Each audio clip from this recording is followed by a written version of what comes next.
buenas a todos, es un placer tenerlos aquí un día más en el canal de Entendiendo la Fisiología y el día de hoy seguimos aquí en el módulo de farmacología, esta vez en esta entrega hablando sobre los mecanismos de acción de los antibióticos. La bibliografía es de la referencia usualmente, Ranguidal de Farmacología en su 10ª edición y este video es a raíz de una continuación del video pasado que hablábamos de antibióticos, pero esta vez vamos a ser específicos en cómo actúan esos antibióticos que fuimos mencionando y adicional a esto, toma de referencia otro video en YouTube que utilizaba unas mnemotecnias que me parecían bastante interesantes y que sé que para los que les gusta utilizarlas van a ser muy buenas y consideré apropiado traérselas. Así que nada, vamos a empezar a hablar de los primeros antibióticos que se veían en el video pasado, que eran los antibióticos que alteraban el mecanismo, de la síntesis de la pared celular, es decir, los beta-lactámicos o inhibidores de la síntesis de la pared celular. Antes de esto tenemos que conocer cómo se da la síntesis de la pared celular. En una primera instancia se tiene que sintetizar dos componentes clave, que es la N-acetilglucosamina y N-acetilmurámico. Esto se da gracias a una enzima conocida como pironiltransferasa. Luego de esto, se tiene que dar la formación de la cadena peptídica. Esto se da gracias a la L-alanina racemasa y D-alanina sintetasa. La L-alanina racemasa para pasar la L-alanina a una D-alanina. Y la D-alanina sintetasa es la que une esas D-alaninas. Luego de esto, entonces, que ya se tiene ese conjunto de esas D-alaninas, pues entonces ya se puede ser transportada esas grandes proteínas a lo que viene siendo el exterior de la bacteria para formar entonces esa pared celular, esa pared bacteriana. Este ensamblaje y transporte de esos precursores se da gracias al bactoprenol. Luego, entonces se tiene un proceso conocido como transglicosilación. Eso se da gracias a una enzima conocida como glucosiltransferasa. Como dato curioso, esta es la única que de forma directa ningún antibiótico va a actuar sobre ella. Y luego se tiene el efecto de transpeptidación. Ese efecto de transpeptidación pues se da gracias a las transpeptidasas o también bien conocidas con un nombre de proteínas de unión a la penicilina. Y ya por ahí van a imaginarse un mecanismo de acción posible. ¿Cómo actúa cada una de ellas? Pues bueno, en el caso de la síntesis de N-acetilglucosamina y N-acetilmurámico, la fosfomicina va a encargarse de inhibir entonces a esa enzima que teníamos ahí, a la pironiltransferasa. En el caso de formación de la cadena peptídica, de la L-alanina racemasa o la D-alanina sintetasa, la cicloserina va a inhibir a la D-alanina sintetasa y va a impedir esa unión. Y entonces si no se puede unir la D-alanina entre ellas, pues no se van a tener esos precursores necesarios. También otra vía de inhibición está por la parte de la bacitracina. La bacitracina va a actuar, y esta es fácil de recordar, porque va a actuar sobre el bactoprenol. El nombre como que hace juego, inhibiéndolo. Entonces ese bactoprenol no va a permitir ni el ensamblaje de esos precursores y aparte no va a permitir el transporte de estos hacia el exterior para formar la pared bacteriana. Como ya dije, la transglicosilación como tal no se inhibe, pero sí se inhibe la transpeptidación. Esto por dos vías, o por vía de la vancomicina o por vía de los beta-lactámicos, que se unen a esas transpeptidasas, a esas proteínas de unión a penicilina. Y entonces, ¿cómo podemos recordarnos de todos esos beta-lactámicos que les mencioné? Que quizás los nombres ahora mismo le pueden parecer abstractos. Podemos utilizar la palabra pecamos para recordarnos. P de penicilina, C de cefalosporinas, K de carbapenémicos y monobactámicos. Con esa mnemotecnia sé que va a ser muy fácil recordar. Por lo menos cuando llegué a ver ese video me pareció muy curioso y sé que es una palabra fácil de recordar. Penicilina, P, C de pecamos, cefalosporinas, K, carbapenémicos y monobactámicos. ¿Qué pasa para los otros fármacos que mencionamos? Ahí tenemos otra palabra más, fósil, y también un personaje de una caricatura que muchos de ustedes quizá conozcan. En cuanto a la palabra fósil, si la dividimos, pues ahí tenemos fosfomicina, cicloserina, y para los otros dos antibióticos que nos quedan, la bacitracina y vancomicina, debemos recordar las antiguas caricaturas de los Picapiedras, donde el hijo de Pedro Picapiedra era Bam Bam.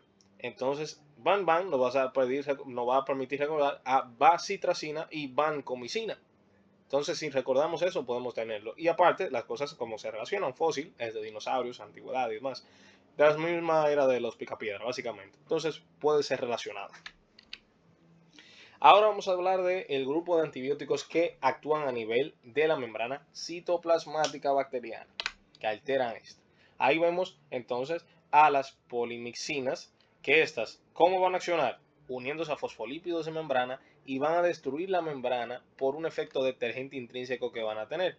¿Y qué esto va a generar? Una lisis osmótica, algo similar al complejo de ataque a la membrana que hemos explicado en videos anteriores, que es por parte del sistema del complemento. Luego también se tiene la daptomicina. ¿Qué hace la daptomicina? Directamente va a estar en la membrana citoplasmática y provocar una despolarización de la misma.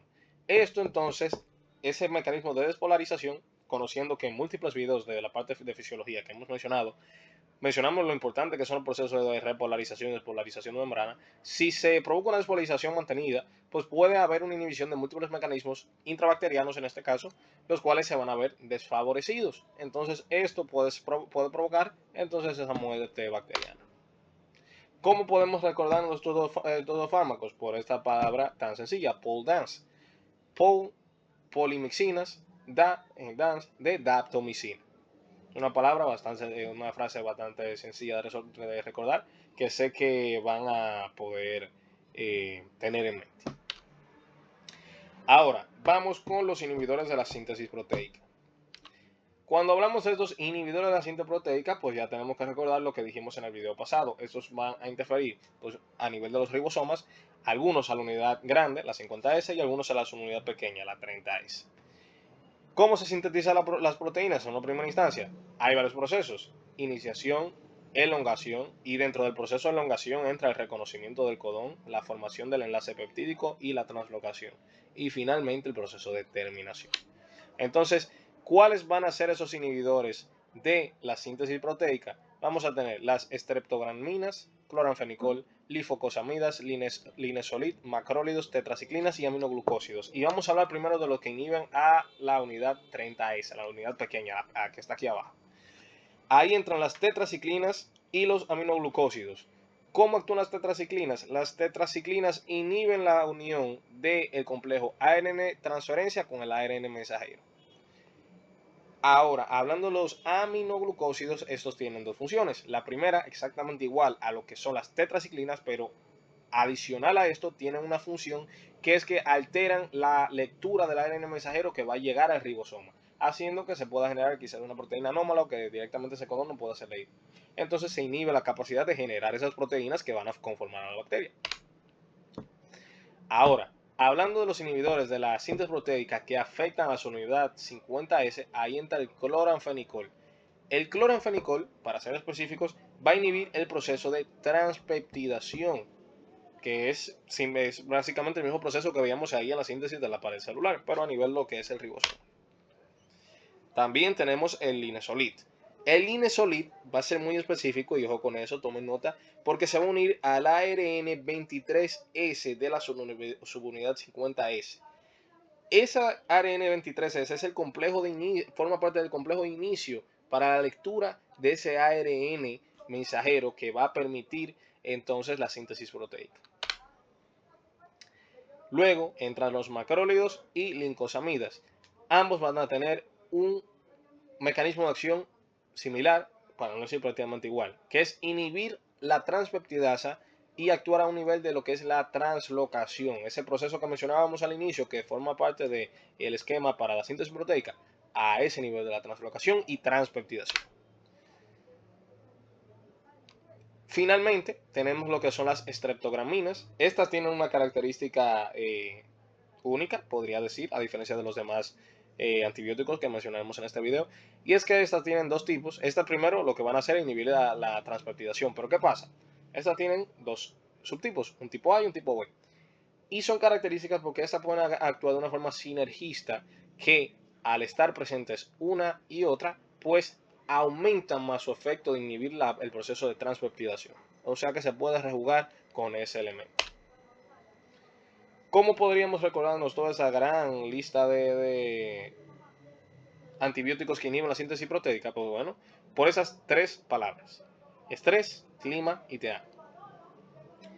La palabra estrés de estreptograminas, clima de cloranfenicol, lincosamidas y linesolid y macrólidos en la última parte del clima. Y luego la palabra TEAMO, tetraciclinas y aminoglucósidos de la palabra TEAMO.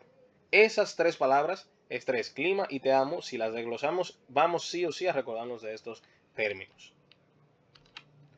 Ahora vamos a ir al penúltimo subtipo de antibióticos, que son los que interfieren en la síntesis del material genético, ADN o ARN. Ahí tenemos estos tres grandes grupos: las quinolonas, el metronidazol y la rifampicina, muy utilizada esa de hecho. En el caso del mecanismo de acción del metronidazol, este es en una primera instancia un profármaco. ¿Qué quiere decir que sea un profármaco? Pues necesita un estímulo que se obtiene ya en el medio endógeno para ser activado y luego entonces hacer su accionar como antibiótico. Ese profármaco se activa cuando ingresa la bacteria. Una vez este está activado, pues ¿qué hace con el ADN bacteriano? Asimismo, como decirlo de forma sencilla, corte, escinde el ADN bacteriano, lo corta, lo machaca y hace que no sea viable. Luego tenemos las quinolonas. Las quinolonas van a actuar a lo que es el nivel de enzimas esenciales en la replicación de ese ADN.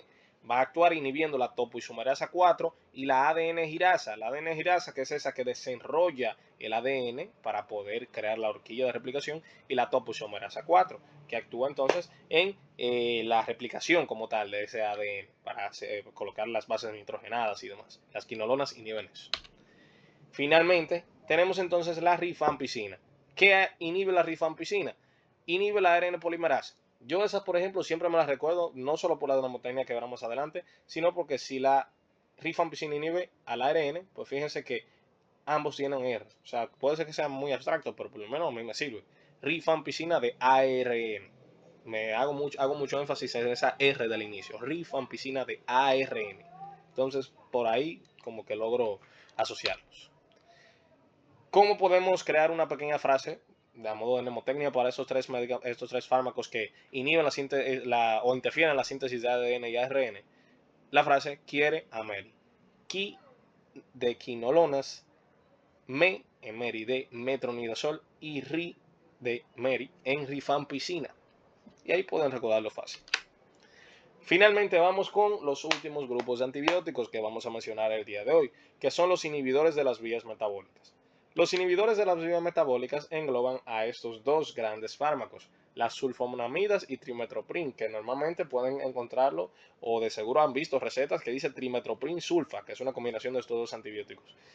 ¿En qué actúan estos antibióticos? En el video pasado se mencionó, pero recordándoselos, inhibiendo la síntesis de ácido fólico, que esto es esencial para la supervivencia bacteriana.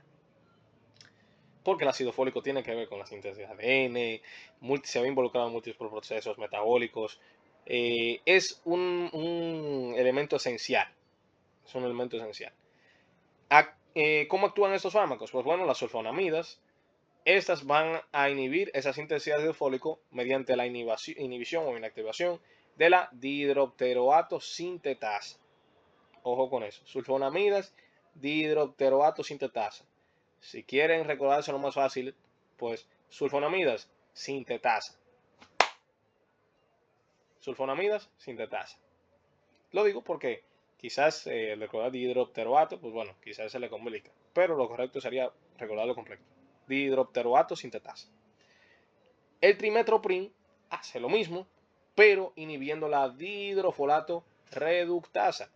Entonces, trimetoprim, reductasa.